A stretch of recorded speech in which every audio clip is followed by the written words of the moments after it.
Hello and welcome. In this video, I'm going to show you all the steps I take to make a cabochon. I'm going to use a piece of the Biggs Jasper. If you recall, last week I showed you how I go about slabbing the Biggs Jasper on my 18-inch slab saw. So let's see which one of these would make the, well, let's say the most interesting looking cabochon. I think this piece will do. There are no fractures in it. It has a nice pattern right there. Let's see about putting an oval on this side. So something like that. So what I'm going to do is take my Sharpie and just trace this out. Like so. So this will be our cabochon. The next step is to take the slab to the trim saw and trim away all of the excess material. Everything was going smoothly. I was slowly cutting away the excess stone, and then suddenly things didn't go so well. As you see, the rock decided to break into 3 different pieces. Oh well. Well, okay, that didn't work. Let's try this again. Let's try to make a free-form cabochon with a slab of this Biggs Jasper. Let's go with, I think this one. Let's take this piece, take it to the cabbing machine, and using the course wheel, let's shape it into some sort of free form, and we'll go from there. That way the trim saw will not be used, and hopefully we won't break this thing. It's hard to see any fractures in there. Looks like that might be a fracture there, but I cannot break that off. Very strange stuff, this Biggs Jasper. All right, let's see if we can make us a cabochon. So the first thing I want to do is get rid of this little nub. And the nice thing about these big centered wheels is that the edge can act like a little trim saw itself. It does a really good job of just cutting away material like that in a hurry. Now all that's left to do is to smooth and shape just the sides of this slab. This material, this Biggs Jasper, is really hard. So this actually takes quite a while, longer than I'm used to. After several minutes of grinding on that coarse wheel, the slab is finally smooth on the sides and it has a decent shape. So now we can move on to the next step. So what I'm going to do now is decide which side will be the top. I think,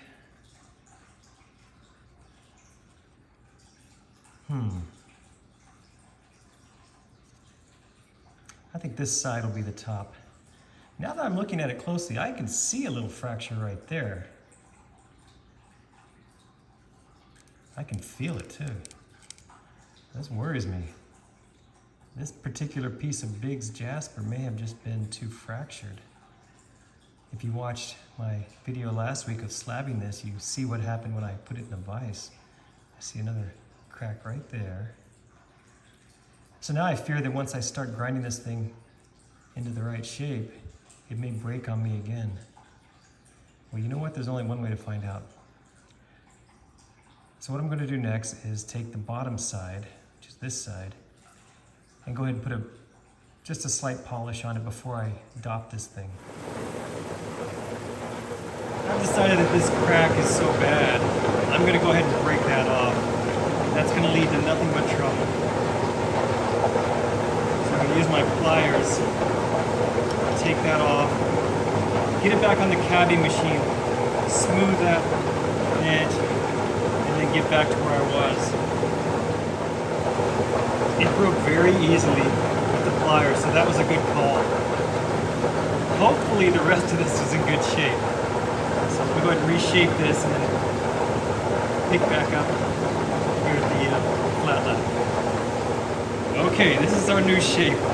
Hopefully this will be the final shape of this thing. I don't see any more obvious fractures in it. So let me go ahead and continue with put in a slight polish on this bottom side here where we're going to dop it. Well, this is our free-form cabochon. Let's hope that it stays in one piece from here on out.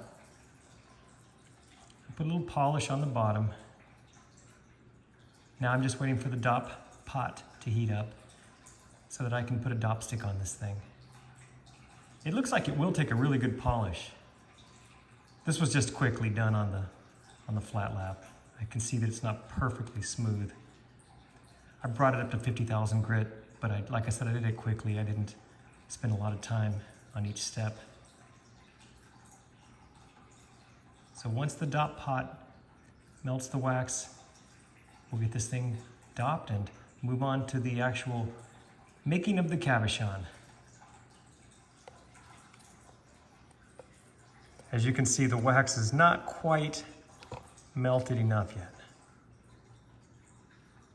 So I'll wait a few more minutes. All right, the DOP wax is nicely melted. I've got the cabochon hot. So let's get some wax on here. That looks pretty good. Now here it's important not to push down really hard on the stick, on the DOP stick, because you want to have that layer of wax between the wooden dowel and the stone itself.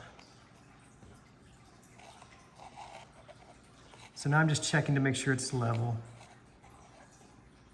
Slowly spinning it, I can see that the stick is pretty much level right there. So now all we have to do is wait for this to cool off, and we'll be ready to attack this cabochon. Get it on the machine and start shaping it. Starting with the 80 grit wheel, I'm going to put the cabochon at an angle to take down this corner and just slowly take down more and more of the edge. After several minutes, I've got the top of the stone nicely domed, and the whole thing is taking the shape that I'm looking for. After I've got the dome the way I like it, I have to clean up the girdle a little bit, make sure it's nice and even. This part is very important. I use my blower to dry the cabochon so that I can inspect it and look for any problems. For a close-up inspection, I use a lighted magnifier. After the 80 grit wheel, I did the 220 grit wheel, and from there I moved on to this 280 soft diamond wheel. Always remember to smooth that girdle.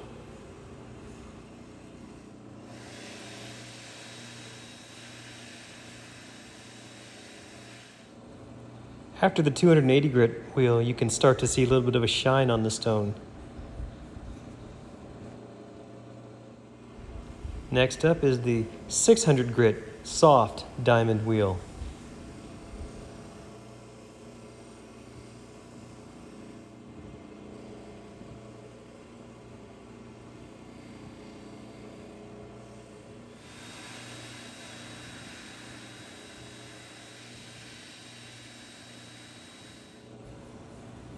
Now the shine is really starting to come out.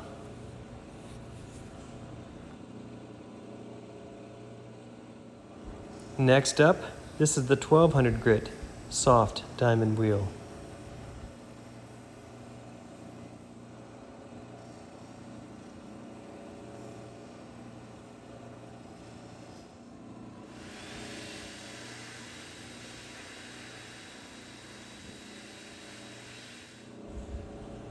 After 1200 grit, now we are really starting to see a nice shine.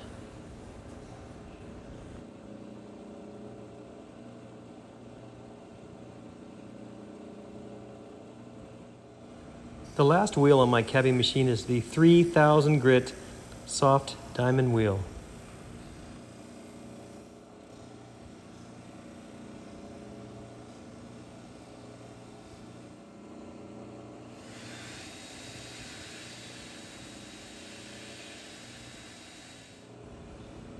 As you can see at 3000 grit, this stone is really starting to pop.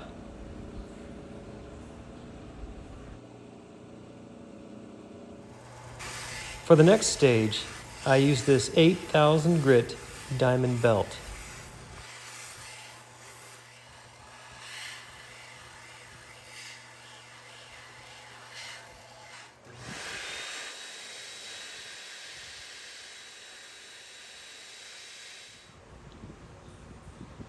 At 8,000 grit, the rock really starts to show that wet look.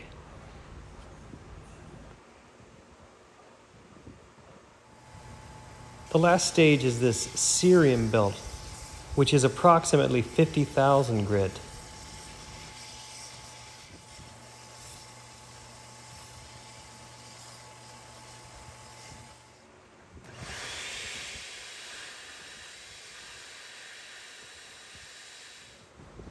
Now you can see the shine is just brilliant.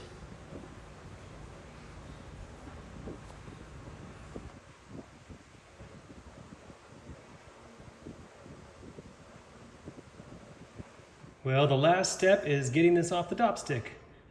So for that, let's just throw it in the freezer for 20 or 30 minutes. That should do it.